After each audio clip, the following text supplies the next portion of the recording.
Welcome to the Explainer. Let's just jump right in with the scenario that, let's be honest, almost every single software dev has sweat through at some point. Picture this. You've just built a brand new user search feature. You're in testing, you've got maybe 100 users, everything is working flawlessly. You hit search, bam, results return instantly. You deploy it to production, feeling like an absolute genius with your crisp, clean code. But then, the product goes viral. Out of nowhere, you hit 1 million users. Suddenly, that exact same search feature is taking agonizing seconds to load. Your server CPU is spiking entirely through the roof. The cooling fans are literally screaming, and your users? Yeah, they're actively blowing up social media complaining about the massive lag. So you really have to ask yourself, your code didn't change, right? So why did the system crash? Well, the answer is simply the input size.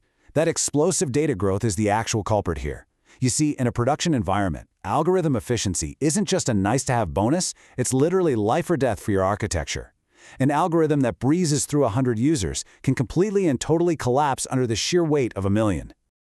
Okay, let's quickly run through our roadmap to figure out how we can save our crashing system using the ultimate diagnostic tool. We're going to cover 1. Why algorithm speed matters. 2. Decoding Big O notation.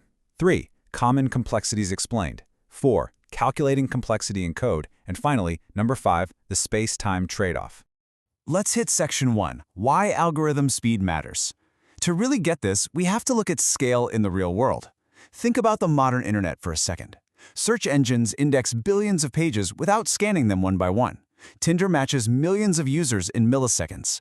Massive e-commerce platforms sort global inventories in real time. Data just never stops growing, so your algorithms absolutely have to scale smoothly, or you're looking at instant bottlenecks and total system crashes. And that brings us to Big O notation. Now, the crucial thing to wrap your head around here is that Big O doesn't measure exact speed in seconds. Honestly, it doesn't care if you're running a massive server farm or a 10-year-old laptop. What it mathematically measures is the growth behavior of an algorithm. It lets us predict if a piece of code will scale up gracefully as the input, which we always refer to as n, gets larger, or if it's just going to tank. That variable n is everything. It's your users, your database rows, your files, whatever. Moving to section 2, decoding Big O notation. Let's break down exactly what this notation measures under the hood, separating it into the two big categories that define efficiency. So, Big O measures both time complexity and space complexity. Time complexity is all about runtime effort, basically how the number of operations shoots up as your data, that n variable, grows. Space complexity, on the flip side, is about the extra memory, or RAM, the algorithm chews up as the input scales. In a perfect world, you'd optimize for both, but as we all know, real-world engineering usually forces you into a tug-of-war between the two.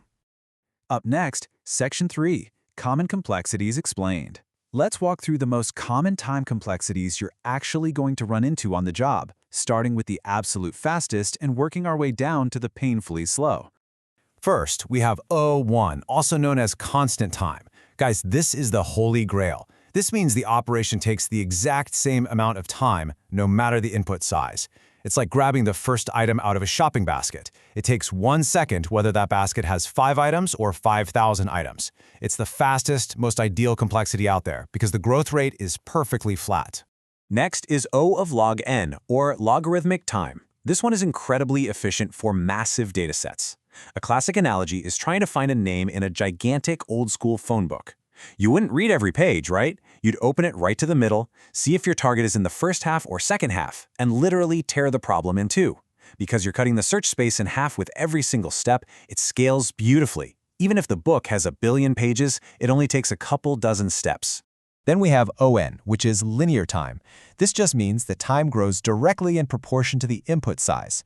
Imagine you're a bouncer checking a club's guest list. Reading 100 names takes a set amount of time. If the list doubles to 200, the time perfectly doubles too. It's totally acceptable, it's predictable, just strictly a one-to-one growth.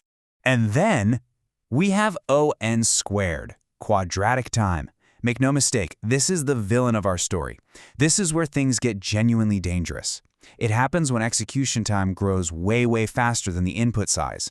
Think about having to compare every single person in a room with every other person. 10 people is 100 checks. 20 people isn't 200 checks, it's 400 checks. The time just balloons completely out of control. This is the exact bottleneck that crashed our server in that opening scenario. On to Section 4, Calculating Complexity in Code. Knowing the plain English theory is great, but to be an effective engineer, we have to know how to calculate this stuff by looking directly at the code we're writing. So, to calculate time complexity, just like they teach over at Amelia's Academy, you follow 4 steps. You analyze block by block. A simple variable assignment? That's constant time, O of 1.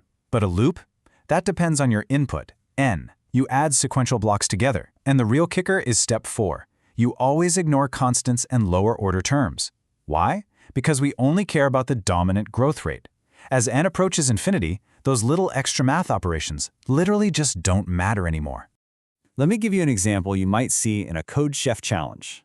If you have an outer loop running n times, and nested inside that is an inner loop also running n times, those operations don't add up, they multiply. Every single tick of the outer loop triggers a complete, full cycle of the inner loop. That multiplication gives you an O of n squared time complexity. And as we just discussed, that scales terribly. Now things get super interesting when we consider Eric Raoul's famous Big O cheat sheet to compare sorting algorithms. Think about merge sort versus bubble sort. Merge sort absolutely crushes bubble sort in worst case time, O n log n compared to that dreaded O n squared. But wait, check out the space requirements. Merge sort actually needs way more memory to pull that off, while bubble sort runs incredibly efficiently in place. And then you've got heap sort sitting there like a unicorn, offering both crazy fast time and incredibly low space usage. Which brings us to Section 5, the space-time trade-off. That sorting comparison is the perfect segue into the biggest architectural dilemma we face, balancing raw processing speed against the physical memory limits of our servers. Look at any Stack Overflow debate, and you'll see there's simply no universal magic formula for this. We are constantly trading space for time.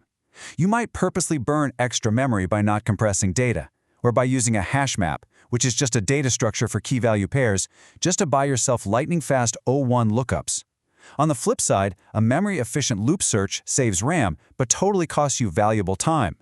You have to analyze your specific constraints while always hunting for those rare algorithmic exceptions like heap sort.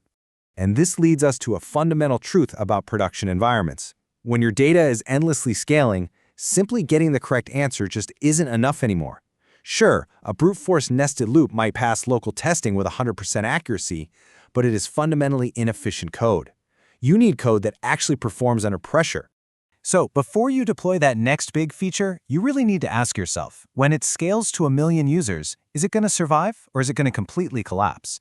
Remember, understanding Big O is literally the dividing line between someone who just writes code and someone who engineers truly robust, scalable systems. So next time you write a loop, what's your Big O? Thanks for joining me for this explainer.